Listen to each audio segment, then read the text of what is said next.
Fala pessoal, tudo bem? Maciel e Vitor aqui do canal Palestrino Josense. Vitória esmagadora do nosso Verdão, 5-0 contra o Cuiabá.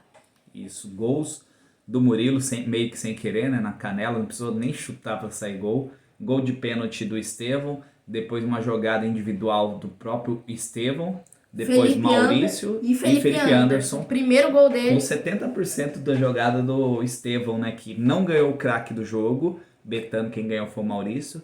Você sabe o motivo? Não, por quê? Porque a Betano é uma casa de apostas. E quando e se ele trata é menor de de idade, não pode dar, mesmo que ele fosse melhor. Se eu não me engano, isso já ocorreu também. Foi com o próprio Estevão, não é? Isso, com o próprio Estevão aconteceu. E infelizmente acabou não podendo ganhar porque a Betano patrocina o Campeonato Brasileiro. Mas é isso, acho que o Palmeiras, do que fez o ano passado também, quando foi eliminado da Libertadores, quando teve reação, claro, teve resultados negativos, né, com o próprio Santos, enfim, os outros times. Quando o Palmeiras deu a arrancada foi 5-0, tá acontecendo de novo. Claro que se a gente for pegar a tabela aqui do Palmeiras, o Palmeiras tá um pouquinho atrás, tá em terceiro lugar, mas vamos pegar aqui certinho a tabela. Palmeiras tá atrás do Botafogo e do Fortaleza. Isso, Palmeiras tem 44 pontos, né, com 24 jogos. Fortaleza 22 jogos, 45 pontos. E o Botafogo 23 jogos com 46 pontos. Lembrando que o Botafogo também se reforçou mais do que o ano passado. Mas não é uma distância tão grande que nem tava no ano passado, no mesmo período, né? Porque tava o Palmeiras acho que foi na 34ª rodada, né? Faltando 4 rodadas, que o Palmeiras conseguiu a liderança e depois não largou mais. Agora ainda tem mais 14 jogos, né? Então tem bastante jogos aí em disputa. Nada, se a gente for pegar 14 jogos mais a pontuação, são 42 pontos, né, em disputa. O que daria praticamente quase os pontos que o Palmeiras tem. O Palmeiras tem 44 pontos e tem mais 42 em disputa. E o Palmeiras, como foi eliminado, infelizmente, da Copa do Brasil pelo Flamengo. O foco vai ser o brasileiro agora, porque não tem outro campeonato. Então vai ter que ser o foco principal o brasileiro. Isso, e também foi eliminado nessa semana pro Botafogo.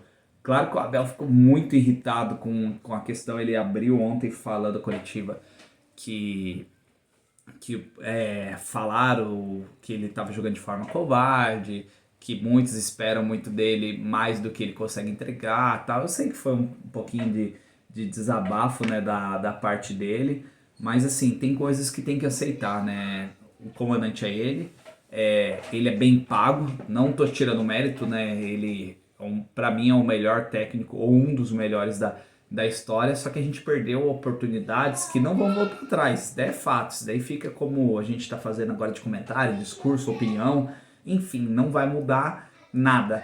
Mas a gente perdeu a chance contra o Atlético Paranaense, contra o próprio Boca Juniors, e agora que era um pouquinho mais difícil com a sorte, não veio pro nosso lado. Desfavoreceu a gente. Desfavoreceu, a gente pegou o Flamengo tanto em Copa do Brasil 2 vezes, depois Brasileiro, pegamos o Botafogo 2 vezes na Libertadores e o São Paulo, ou seja, 6 jogos, pedreira. Só que quando a gente teve a chance contra o Fluminense e o Vitória, não aproveitamos. Então quando a gente pega também o retrocesso lá atrás, é muito daquilo, né, de não aproveitar as oportunidades e depois pra gente ficar reescrevendo a história, agora pra correr atrás de ser o primeiro tetra, talvez a gente não seja. Vai que o São Paulo leve, o Flamengo de repente leve, entendeu? Então, assim, são situações que a gente deixa porque a gente priorizou outras coisas. Poderia, pra mim, na minha opinião, ter desfeito de alguns jogadores igual o Rafael Veiga, que pra mim parece que ele não quer estar mais no Palmeiras, o Gomes, Gabriel Menino, o Rony, ele é bem esforçado, então não tenho certeza se ele queria ou não, mas o Palmeiras acho que tem que pensar em renovação, né? Reformular o elenco. Pra mim, todos o que você falou, pra mim, tinha que vender todos, exceto o Gomes, que eu acho que deveria esperar um pouco. Porque o Gomes tá, eu não sei porquê, mas ele começou a decair de acho que uns 2, uns 3 meses pra cá, ele decaiu bastante. Acho que é um pouquinho mais, acho que desde o começo do ano ele não é o mesmo Gomes de outros anos. Acho que é a pior temporada dele no Palmeiras, eu acho. Mas parar pra pensar, é que a média dele é bem alta, né? O nível dele, ele tá num nível mediano agora, um mediano pra um medíocre, mas é a média de um jogador. É que o dele era bem alto, então acaba transparecendo mais ainda. Pode ser. Mas eu sei que assim, a gente precisa pensar nisso, né, em questão de reformulação, porque o ano que vem já tá batendo. Com esse time, eu acho que no Super Mundial a gente não vai. Eu tava mais na expectativa que o Felipe Anderson seria um pouco mais. Vários jogadores seria um pouquinho mais, mas eu sei que tem tempo de adaptação, muitas coisas. Só que eu vou queimar um pouquinho a largada do que a gente combinou de falar, porque é a clareza de dar oportunidade para jogadores bons. Jogadores em boas fases tem que estar na frente de jogadores que mesmo que fez história, mas não estão em boa fase. O garoto Endrick, ele estreou no Real Madrid, precisou de 10 minutos para fazer o primeiro gol. Estreou com o pé direito, literalmente, né? Que ele é canhoto e fez gol com a direita, jogada individual. O time, eu não lembro se é o Valladolid, deixa eu até olhar aqui pra gente não comer bola. Mas mesmo assim, ainda é um time europeu, ainda é pelo Real ainda. Ainda não tirando mérito, independente do time que ele jogou contra, mas ainda assim é Real Valladolid. É isso mesmo, eu não estava enganado, Real Valladolid. Valladolid. Trabalhei bem. E o Endrick entrou e fez o gol. E no contra-ataque, deixa eu até ver o gol aqui. Pra mim, não, eu tô presumindo que seja 5 jogadores, mas eu vou só ver aqui rapidinho pra gente poder conferir. Mas era contra-ataque apenas ele, que um rapaz puxou o contra-ataque, tocou pra ele, mas ele tava sozinho, praticamente com uns 5 jogadores. Claro, ele passou no meio de 3 e chutou. Acho que não vai carregar aqui, acho que não vai me ajudar pra falar. Mas enfim, vocês vão ver o gol aí, vocês vão saber o que eu tô falando. Essa jogada individual que falta, às vezes é no Palmeiras, que acaba não tendo. Essa questão do protagonismo e essa questão de oportunizar quem tá em boa fase. A gente fica, mas o moleque, a idade. Cara, o Dorival Júnior passou por isso, de não oportunizar algumas coisas na Copa América, acabou sendo eliminado. A Colômbia oportunizou gente que estava no Campeonato Brasileiro, conseguiu chegar na final. E isso, assim, vale para vários times que têm priorizado a sua própria liga. E a gente, engraçado, que a gente não valoriza a nossa própria liga. E exalta a liga dos outros. E eu acho que tem que dar, igual o Luigi não tem entrado, entrou, já fez gol. É isso mesmo, ó. 5, 3, 4, 5, 6. 6 jogadores contra 2 do Real Madrid e o Endrick conseguiu fazer gol. É isso mesmo. Eu falei 5, mas na verdade eram 6 jogadores. 6 jogadores, então... E ainda chutou do lado que o goleiro tava e ainda assim marcou, hein? Marcou. No cantinho ainda. Então, cara, é isso. Acho que pra gente poder resumir, né? A gente sabe também que o Abel tá um pouquinho estressado, tanto que ele foi infeliz, né, na coletiva, né, Vitor? Você quer comentar um pouquinho sobre isso? Na coletiva, quando perguntaram a ele sobre a lesão do próprio Mike, ele falou que foi algo infeliz e falou também uma frase que me marcou. Foi questionado pela repórter Aline Fanelli, da Rádio Bandeirantes, sobre a condição do Mike, né? A lesão, que saiu machucado no primeiro tempo. A Abel respondeu irritado, né? Porque o Mike se machucou de novo, mais uma vez o Mike acabou se machucando. E não tá numa boa fase o Mike, né? Só tá se machucando. Olha aqui o que ele disse. Abre aspas, as palavras do Abel. Mais uma lesão. Uma coisa que vocês têm que entender é que tem que dar satisfação a 3 mulheres só. Minha mãe, minha mulher e a Leila. Elas são as únicas que podem me pedir explicação. Os outros podem se manifestar, elogiar, reclamar. O treinador tem que saber ouvir e aceitar. Infelizmente, aconteceram coisas dentro do clube em agosto. A pior delas foram as lesões. Umas que vocês souberam e outras não. Fecha aspas, as palavras do Abel. Então, se a gente não soube, a gente tem o direito de saber. Se a gente souber, fica muito mais fácil para a gente poder definir. Se a gente não sabe, cria suposições. Isso é fato, para nossa vida, não é só no futebol, né? Eu acho que quanto mais informação a gente tem, a gente começa a fazer análise. Porque daí a gente vai criticar, por que tal jogador não tá entrando? É por isso, é porque ele tá lesionado. Mas se a gente não sabe que tá lesionado, a gente vai criticar perguntando por que ele não entrou. Se o treinador não fala que tá lesionado, vai achar que é a escolha do próprio treinador de não colocar ele. Sim, tanto que o Mike não é a primeira lesão que ele tem entrado e tem se machucado.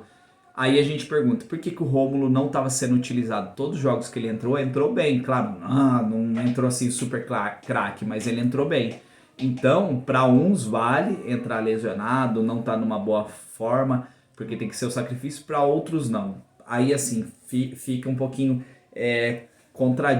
contraditório, né? Contradizendo a sua própria análise, sua própria palavra. Então, assim, isso fere um pouquinho. Porque, assim, reclamar da torcida, a torcida tá presente, tá lotando. Tanto que jogou nos jogos contra o São Paulo, contra o Botafogo e agora contra o Cuiabá. Foram 3 jogos seguidos em casa. Claro que uma delas foi Libertadores, 2 brasileiros. E lotou. E a gente jogou em Campinas, teve um apoio total. E na eliminação, tanto contra o Flamengo e contra o Botafogo, a torcida aplaudiu em pé. Então, assim, a torcida tá junto com o Palmeiras. Tanto assim, eu não deixei de ser palmeirense, fiquei triste com a eliminação. Mas entendi, o primeiro jogo contra o Flamengo foi de forma covarde. Contra o Botafogo a gente entende, assim, tentou jogar. Falta a eficiência que ele disse na coletiva, né? Porque quando tava 0-0 o Flávio Lopes ter feito o gol, beleza, a gente concorda, o apoio sempre vai ter. E a gente sabe que não vai ganhar todos os anos. Isso daí é impossível para qualquer time. E a gente não pode desmerecer, achar que é prêmio de consolação o Campeonato Brasileiro, porque é um campeonato difícil, é um campeonato importante, grande, e a gente tem que valorizar. Não pensar, agora que a gente perdeu o Libertadores, sobrou o Brasileiro. Não, é o Brasileiro, é importante, somos o maior campeão, vamos em busca da 13ª conquista, se Deus quiser, ser o segundo time tricampeão dos pontos corridos. Claro que o recorde de brasileira do Santos, da época do Pelé, de 5 brasileiros, só que era bem menos jogos, teve unificação, a gente entende. Então a gente tem que quebrar recordes. Por isso que eu falo que tem importância. Mas também tem coisas que tem que ficar claro, ouvir um pouquinho mais a torcida, entender, fazer reformulação. E o Abel peca um pouco nessa parte, né? De ouvir a torcida. Ele peca um pouco nessa parte, ele critica demais. A gente não sabe se é ele ou se é a própria Leila, né? Que ela é uma boa gestora, mas ela também tem coisas que ela é intolerante, né? Ela não quer ouvir a torcida, e eu acho que é importante, né, ter esse combo. Mas eu acho que coisas que não vão mudar muito, né, Vitor? Pelo menos nesses começos aí. Não vai. Infelizmente não vai. E o Palmeiras vai ter folga, agora vai jogar só no próximo domingo, dia 1º de setembro, inclusive vai ser o dia que a gente vai ter corrida, né? Vamos correr 5 km, eu e o Vitor junto a primeira vez. Vai ser contra o Atlético Paranaense, lá no estádio do Atlético Paranaense. Depois a gente enfrenta no dia 15 de setembro o Criciúma, depois o Vasco e assim vai. Eu acho que o Palmeiras agora tem que aproveitar esses jogos aí e tentar fazer os resultados, né? O que você acha? Não, tem que aproveitar mesmo para fazer os resultados, porque os jogos que não aproveitou acabou se lascando no futuro, então tem que aproveitar ao máximo para pontuar agora. E não deixar para assumir a liderança na reta final, que nem foi o ano passado. É bom já pegar a liderança agora, entre aspas, que tá no começo. Entre aspas. Essa é a análise mais ou menos da semana, né? Que a gente vai procurar pelo menos tentar fazer o vídeo uma vez por semana para fazer a análise. Talvez seja final de semana. Pela facilidade de correria que a gente tá tendo, né? Então a gente não tá conseguindo ficar investindo muito no canal, mas acho que é importante estar com vocês, tá conversando, tá falando, né? E tá interagindo. E agora vamos tentar ficar em busca, né, desses resultados, tentar dar uma gorada no Botafogo. Deixa eu ver contra quem. Botafogo e Bahia. Acho que seria legal se o Bahia... Aos 9 minutos, atualmente. Empatasse ou ganhasse, acho que seria talvez interessante. Fortaleza também. E o Fortaleza aos e Corinthians. 8 minutos. Se Fortaleza ganhar, não tem problema não. Vamos fazer o Corinthians ser rebaixado, depois a gente corre atrás do prejuízo, né? Porque o Fortaleza, se eu não me engano, ainda tem Sul-Americana, deixa eu confirmar. Tem. Tem, né? Tem. Eu queria só pegar aqui os jogos dele. Tem sim, porque ele vai pegar o próprio Corinthians dia 18 de setembro lá Sul-Americana. Então, dá pra gente buscar o Fortaleza sim. Eles têm 2 jogos a menos, então acho que uma vitória contra o Corinthians seria legal, né? Seria bem bacana. E você acha que vem reforço até setembro, que fecha a janela? Eu não sei quando que fecha a janela. Mais sinceridade, acho que não. Eu acho que não vem, na maior sinceridade, eu acho que não. Não vem. Você acha que não? Você acha que não reformulou, vai deixar pro final do ano? Ó, acho. segunda última. Então, terminou. Não, quero ver aqui em 2024. Vamos ver. Mas eu acho que vai acabar não reforçando. 10 de julho, acho A que é até 2 de 2 de setembro. Cara, tem uns dias aí, mas eu também não tenho expectativa que o Palmeiras vai, não. O Palmeiras precisa de um equilíbrio na ponta esquerda, que o Lázaro e até o Felipe Anderson, quando joga na esquerda, não tem o mesmo nível do lado direito, que o Estevão tá voando, né? Então, ponta, um centroavante artilheiro, apesar do Flaco tá fazendo gol, mas acho que o Flaco pro elenco é legal, mas teria que ter. E eu acho que fecha o time, né? Acho que fecha, porque o Botafogo fez umas contratações excelentes, né, pro elenco deles e tá com equilíbrio. O Palmeiras ainda tá capenga, parece que o lado direito tem um peso maior, que é o Estevão, sabe driblar, vai pra cima, agora o lado esquerdo ainda tá com nível abaixo, né? Tanto que toda vez jogar do lado direito, quando fica previsível, os caras conseguem defender. Quando estão inspirados e conseguem sair da marcação, é aquilo que foi ontem, né? Isso. Mas é isso. Beleza? Bora? Desculpem o vídeo ter ficado meio grande, mas... Não, mas é isso. O giro da semana, né? Beleza? Bora? Bora? Avante palestra!